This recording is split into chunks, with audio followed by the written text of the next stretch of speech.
Oh, yes. Oh, we are thinking about things just like Iceland's Eurovision 2020 act. I never pronounce this right. Dathi and Gagnamagnid.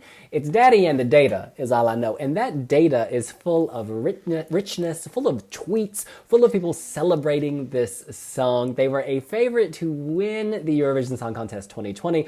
Sadly, the show has been canceled, but who knows? Maybe they will be back. Should we talk about it? Let's Let's do do this. this. Baby, I can't wait to know.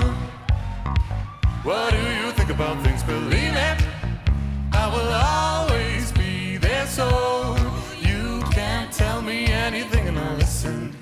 Yes, Daddy. Daddy is soulful. Daddy is funky. And Daddy is fresh.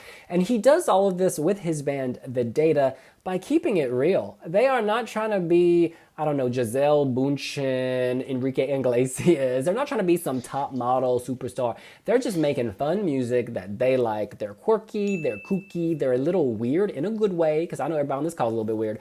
And it's just so refreshing. We talk about authenticity all the time, but I think actually authenticity can actually be pompous because people start using it as, oh, this is my truth.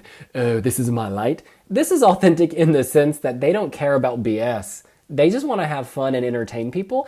Came through in the music video. It's, you know, you got old people watching them kind of bewildered by their dance, their electric slide, their take on that. You saw it on stage. You know, the cartoonish outfits, the cartoonish instruments made to look deliberately cheap, quite funny, very Atari, very throwback. But you know what? This is them, and it just makes you smile. I'm not a huge fan of this musically. I don't really like that kind of funk. I don't know if you would call this funky synth, but I do like them. And so live, it's wonderful. And I think it goes in surprising directions. And yeah, the quirkiness, the kookiness. Oh, and finally, the last thing I will say, it has an interesting message. He wrote this after the birth of his young child. I believe it's his daughter. And he's like, gosh, I wonder what she's thinking about. You know, think about things. I'm going to be here for you when you are older, just so you know. It's very, very sweet. And then when you take a sweet message with a funky presentation, it's just very interesting and colorful. Porig. Some people would have you believe that this is the winner of Eurovision 2020 that never was. But my response to that would be Russell Crowe does not a Eurovision winner make. Just because Russell Crowe tweeted about this and a whole load of other verified accounts on Twitter doesn't mean that this would have won. Because through the years, other songs have gone viral. We had the Epic Sax Guy in 2010, for example. They got to the final, they didn't win. This, saying that, like, while I don't think it's a winner, I think it still would have been a very strong entry. And it's one of those that I think I think it would have easily made the final. And then it's one of those songs that it would have been hard to predict where it could have come on the table. That it could have been something like, say, Bojana Staminov in 2015 or Jedward in 2011 and kind of finished the lower end of the top 10. Or it could be like Sunstroke Project in 2017 and go all the way up to the top 3. That there's kind of, it's hard. Like, I think a lot would have come down to the staging and Europe's mood on the night. And one thing that detracts from it is that we've gotten, since that was selected for Iceland, we've gotten a fair few kooky kind of male-dominated bands because we have Little Big. They have similar wacky dances. We have The Roop from Lithuania. They have a similar wacky dance. While all 3 songs are very different, they still have this, their USP is kind of the same thing. They're men with long hair or no hair doing like wacky dance moves. And it's very fun, and it's definitely, it's a pure escapism. And I think it harks back that it has kind of, while it is a bit wacky, it has that kind of credibility that it kind of sounds nearly Britpop. And I think that's what a lot of the celebrities that were tweeting were latching onto, because a lot of the celebrities that did tweet about it, apart from Russell Crowe and a few random Germans, were from Britain. So I think there's kind of a circle in Britain that this would connect with, and it would probably have done quite well in the British televote. But on a European scale, I'm not sure if it would have done enough to get all the way to the top spot. Though I know I love you, I find it hard to see how you feel about me, because I don't understand you. Oh, you are yet to learn how to speak, Jonathan. I've been thinking about this a lot and trying to rack my brain as to why I have not connected with this in the same way as everyone else seems to have across Europe. I've seen it go viral on Twitter. It's gone viral on TikTok. It's been shared by countless celebrities. It's been on chat shows in the UK. Daði has appeared on BBC News in the UK. And when I sit down and watch it, I'm like, okay, let's do this. 2 minutes in, I've probably already checked my phone to see what's happening. 3 minutes goes by, and I'm like, okay, on to the next thing on my to-do list. I don't know. It just hasn't gripped me. I don't feel an urge to get up and dance in the same way that I do with other entries. People say that it's quirky and fun, and for me personally, when I want something, upbeat and fun, I would go to Little Big. They're in my top 3 this year. I would go to Netta. She was my favourite in 2018.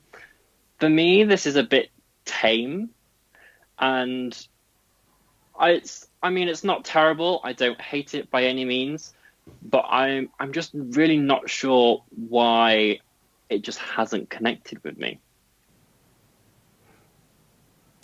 Thank you for your honesty. Thank you for speaking your truth and for your authenticity. When we first met, I will never forget, because even though I didn't know you yet, we were bound together then and forever, and I could never let you go. Debanadurimi. I think this is the strongest Nordic entry. When he goes, baby, he actually means baby, which is actually really unusual. Like even the simple, there's transparency here, there's clarity here. This is a song that links 3 family generations. The keyboard is his wife, the backing vocalist, his sisters, the sound engineer is his father, and the song is about his child. This is such a playful, fun, retro wardrobe, the onesies and the jumpsuit. The data plan may be analog in their presentation, but actually they're quite futuristic. We've got very clever 80s synth sounds here, clever horn lines. There's a very good brass section, and it's all kind of cleverly cradling Daði's rich vocal tones. I really, really like this. People say maybe hyped, people say maybe overrated. There's a reason why things go viral. And Netta, who you mentioned, is an interesting comparison because she did actually win. And she was the clear viral hit of 2018. I think this could have won. And I think that if it didn't win, it would have been comfortably in the top 10. I think this is really, really strong. The choreography as well. I like the way he bounces from mic to mic, then forming these clever formations. It has a very inviting quality. This is a song where, by the 2-minute mark, everybody at home is singing and dancing in front of their television. I think this is brilliant. I think Iceland has struggled to win for a long time. Hattori came close as well because we thought that could win. I applaud them for consistency. I think this is absolutely brilliant. So I tend to lean more towards Jonathan on this one than Debin, in the sense that I respect why people would love this, and I think they're very interesting as performers. Musically, it doesn't appeal to me, and I don't think except the time we watched it together, Debin, I don't think I've ever watched it all the way through. I think I do tune out about 2 minutes, and I think part of that is I didn't realize this was about his baby, until Kristen wrote a post on Wiwibloggs, because I didn't understand what he was saying. Even though he speaks great English, I feel like it's very mumbly, and so I never really picked up on the lyrics. And even now, sometimes I struggle, because the way it's written, I don't know, it's not Shakespeare pentameter, is it? It doesn't fit the rhythm. Something about it doesn't fit the rhythm for me when I pair the song with the lyrics, and I think that's why I can't, because I'm very word-driven. Yeah, in any case, why don't we go around and give our scores out of 10 along with what's that look? What's that list? Who is Arthur Miller or Tennessee Williams or William Shakespeare in this year's competition? Find me the I'm sorry. I think Ulrika, and people say it's cliche and simple, but I think in simplicity you can convey very complex ideas, and I think she does that very well. Because, you know, is she's having a conversation with herself that we are privy to? So you can look at it in different dimensions. Is she talking to you? Is she talking to herself? At what point does she switch? It's very clever. It really is. And props for writing it as well, because obviously she did, and Daði didn't write his song. Yeah, he did. Of course Daði did. That's the whole point. Yeah, and she was a co-conspirator on her, not conspirator, a co-writer of her song. In any case, let's go around and give our scores out of 10, along with the justification, starting in Ireland with Porrig. I think that in terms of viral hits, Russia was a bigger viral hit. In terms of meaningful lyrics, we've got a lot more songs that have more obvious meaning to them. But nonetheless, this is a fun, feel-good song, and I'm giving it an 8. This is a 6 for me. For some reason, it just hasn't connected. I think it could have done very well in the televote, but I have a feeling that while a lot of Western Europe would have voted for Iceland, a lot of Eastern Europe would have voted for Russia, and there would have been that sort of battle as to who, you know, came second, third, and how the points tied up. Maybe it's just personal taste, and this will just be another one where it did really well, and it's just not for me. But yeah. You know, I think Eurovision in recent years has become, money's really played a factor in how much we enjoy songs. So the larger the budget, the more convinced we are in its final presentation. And this entry doesn't need that. You know, there was a point at which where you expected a pyro and it was just confetti, just shredded paper thrown into the audience. And that really worked. This entry has a very strong Eurovision spirit. You know, for those of us like fans who have followed Eurovision for so long, you know, there's electric guitar, but it's not Festival of Kungas. There's a very clever use of it here. It has a very contemporary sound, but at the same time, those who love the vintage Eurovision, it brings them in with it. There's a point where he stands by the wind machine and it's blowing just before a crazy key change. I'm giving this a 9. I think that Ireland would have surprised many countries this year. And I think that to those, seriously, I kid you not, this entry would have comfortably been in the top 8.